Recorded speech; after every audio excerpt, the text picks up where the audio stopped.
El poder de Dios todavía estaba en ese arca y el poder de Dios todavía está vivo en la iglesia en el día de hoy. Y el Señor quiere manifestar ese poder sobre su iglesia y Él quiere que su iglesia, hermano, obtenga esta presencia.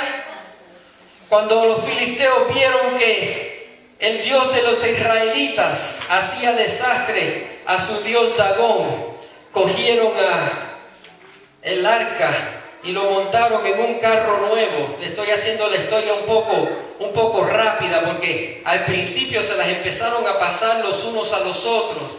Como que este campamento de los filisteos dice: no, este Dios es muy fuerte con Dagón, tómalo tú. Y cuando aquel lo cogía, le empezaban a salir tumores y le empezaban a salir cosas, y él decía: no, yo no quiero esto, llévatelo tú. Y cuando los filisteos ya no sabían qué hacer con el dolor de cabeza que nosotros llamamos papá, porque va a llegar el tiempo aquí que Satanás no va a saber qué hacer con el dolor de cabeza que se llama casa de alabanza. Aleluya. Oh, hermano, nos van a querer pasar de lado a lado porque no van a saber qué quieren hacer con nosotros. Aleluya.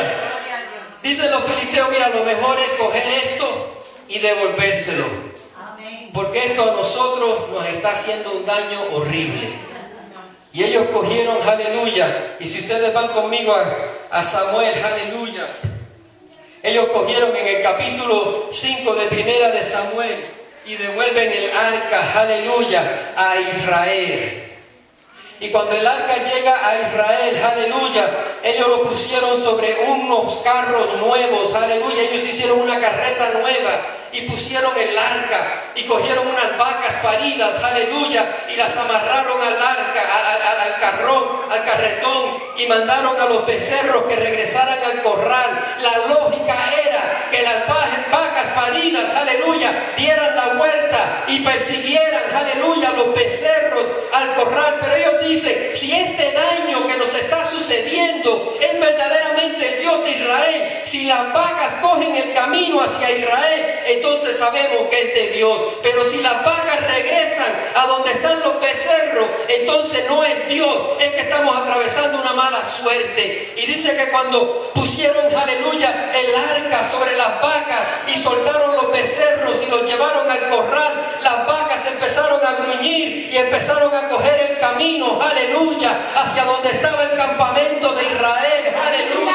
Y cuando llegaron al campamento de Israel, aleluya, y los israelitas lo vieron, se tuvieron un gran gozo, aleluya, hicieron un sacrificio con las vacas y levantaron un altar al Señor, aleluya. Pero ¿saben qué?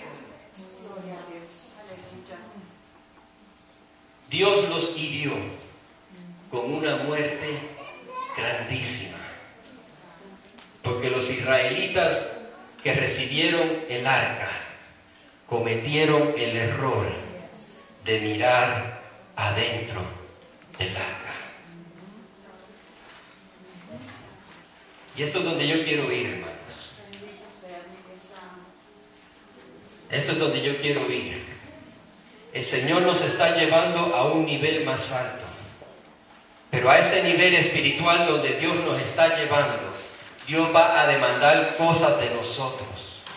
Dios va a demandar cosas de los líderes. Dios va a demandar cosas de cada uno de nosotros, porque no es hacer las cosas por hacerlas, es hacer las cosas como Dios las manda. El Señor no quiere el sacrificio que nosotros le demos, el Señor quiere la obediencia que Él nos está pidiendo. Y si nosotros queremos la santidad de Dios en este lugar, si nosotros queremos la presencia de Dios en este lugar, si nosotros queremos ver los milagros de Dios en este lugar, entonces tenemos que empezar a vivir la vida como Dios nos manda, no a nuestras costumbres, no alterando el plan del Señor. El Señor dijo que el arca no se podía abrir, que era la presencia de Dios, y los israelitas la vieron, y por desobedecer a Dios murieron como 50 y pico mil de ellos.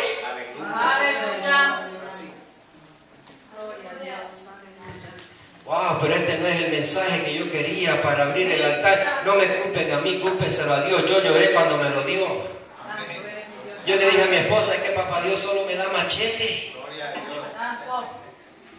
Nunca me ha dado una guitarrita para tocarles algo bonito aquí.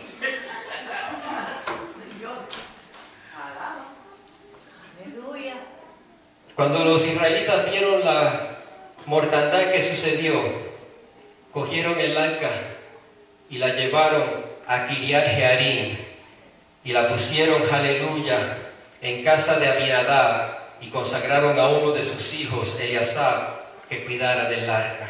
Santo Dios.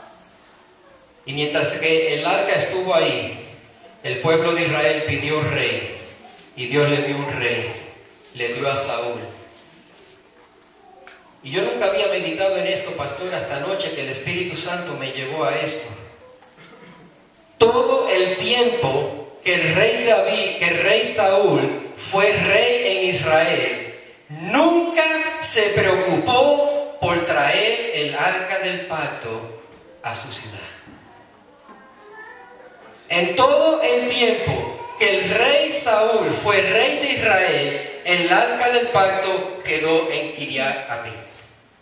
Nunca se preocupó. Él siempre anduvo con Samuel. Él siempre anduvo escuchando los consejos de Samuel o diciendo, pues, recibiendo instrucciones de Samuel. Pero nunca se preocupó de conocer al Dios que le daba las ordenanzas a Samuel. Él nunca se preocupó de tener la presencia de Dios cerca de él. Él fue llamado por Dios porque el pueblo pidió rey, aleluya, y Dios le levantó un rey, pero él nunca le dio la honra a ese Dios que lo llamó. Nunca se preocupó, aleluya, por el mueble que simbolizaba la presencia de Dios, sino que siempre le bastó escuchar palabras de Samuel, y si aunque sea las hubiera escuchado, pero muchas veces desobedeció la palabra que Samuel le dio, y por lo tanto le costó el reinado.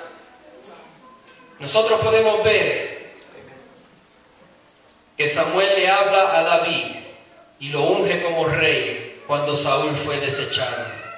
Y nosotros podemos ver, hermano, que en la trayectoria del reinado de David, para David llegar al rey, tuvo que pasar muchas cosas. Tuvo muchas victorias y tuvo muchas persecuciones del rey Saúl. Y llegamos al pasaje bíblico que yo les acabo de leer. El rey David, aleluya, por fin ya deja de correr. Saúl había muerto. El hijo de Saúl, Jonatán, había muerto, aleluya. Y por fin aquella promesa que se le había dado por muchos años se había cumplido en la vida del rey David. Ahora él era el rey de Israel. Y nosotros vemos, aleluya, en el capítulo 5, verso 12, que cuando David entiende que Jehová le había confirmado por rey sobre Israel y que había engrandecido su reino por amor de su pueblo, David se propone hacer lo que Saúl nunca hizo en todos los años de gobierno que estuvo sobre Israel. David dice: ahora que yo soy el rey de Israel, ahora que el Señor me ha confirmado a mí como el rey de Israel, yo quiero traer la presencia de Jehová. Yo quiero traer la presencia de Jehová a que more conmigo en mi reinado. Y esto es lo importante, hermanos, que esto estuviera en el corazón de él. Porque David se dio cuenta que si él iba a tener algún éxito siendo rey de Israel, él necesitaba que Dios estuviera con él. Amén. Amén. ¿Cuántos de ustedes lo creen? Que si nosotros vamos a tener algún éxito en lo que Dios tiene para nosotros, necesitamos la presencia de Dios en nuestras vidas. Y David dijo: si yo como rey de Israel voy a tener éxito, yo necesito que el arca del pacto esté aquí conmigo. ¿Y qué hizo David? Entusiasmado por ser el nuevo rey de Israel, congregó a todo el pueblo y fueron a buscar el arca del pacto. Pero David cometió un error. Y yo quiero que me escuchen, hermanos. Yo quiero que me escuchen. Porque este mensaje tiene una seriedad que la tenemos que entender. Una seriedad que la tenemos que entender. En las cosas de Dios, las buenas intenciones no valen nada. Te lo voy a repetir. En las cosas de Dios, las buenas intenciones no valen nada. Lo que vale es la obediencia a Dios. David, en su emoción de ser rey, en su emoción de por fin ya no tener que estar corriendo, sino que la promesa que le había dado Samuel se había cumplido, quiso ir y traer la presencia de Dios a su reinado. Y hasta ahí iba bien. Y reunió al pueblo de Israel. Reunió, aleluya, a los músicos. David decía, vamos con una gran fiesta, aleluya, a buscar la presencia del Señor. Y dice que David preparó un carro nuevo, aleluya. Y cogieron, aleluya, el arca del pacto y lo pusieron sobre el carro. Y dice la palabra del Señor, aleluya, que cuando llegaron a la era de Nacón, Usa, uno de los levitas encargados de cuidar el arca, los historiadores bíblicos dicen que él era el nieto de aquel donde habían dejado el arca. Uno de los levitas encargados iba atrás cuidando el arca, y cuando llegaron a este lugar, como que los bueyes tropezaron, y él tuvo la intención, aleluya, de aguantar el arca para que no se cayera, aleluya. Y dice la palabra del Señor que cuando él extendió su mano y tocó el arca, de repente cayó muerto en la presencia de Dios, porque la palabra del Señor nos dice en Número 4:15 que nadie puede tocar el arca, no sea que muera. Y Dios no es mentiroso, las intenciones buenas no valen nada. Si tú haces algo indebido en la presencia del Señor, tendrás que sufrir el castigo del Señor.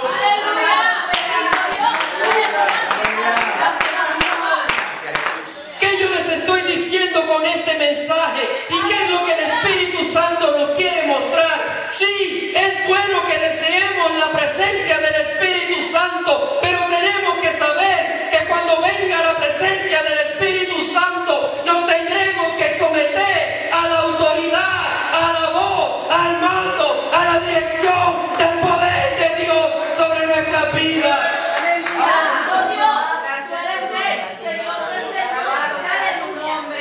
Porque las buenas intenciones no van a contar. No importa que tengas una buena intención, tenemos que hacer las cosas como Dios manda. Y David se queda mirando que Usa cayó muerto en la presencia de Dios. Y dice la palabra del Señor que su corazón se entristeció. Pero el Señor le estaba dando una lección a David, pastor, que no es solamente el gozo de lo que tú estás recibiendo, porque nosotros aquí hemos recibido una gran bendición de parte del Señor. Hemos recibido un pastor, aleluya, que nos está trayendo palabra nueva. Hemos recibido, aleluya, nuevos cambios en la iglesia, y muchas veces entramos en un gozo y empezamos a creer que todo está bien y que todo está aceptable y que todo va a color de rosa, y el Señor nos tiene que mostrar una lección como se la mostró a David. David, tú estás contento por lo que te he entregado. Te he entregado el reino, aleluya, que yo te había prometido. Pero lo que yo te he entregado tiene un valor muy grande, y no puedes hacer las cosas como tú quieras, las tienes que hacer como yo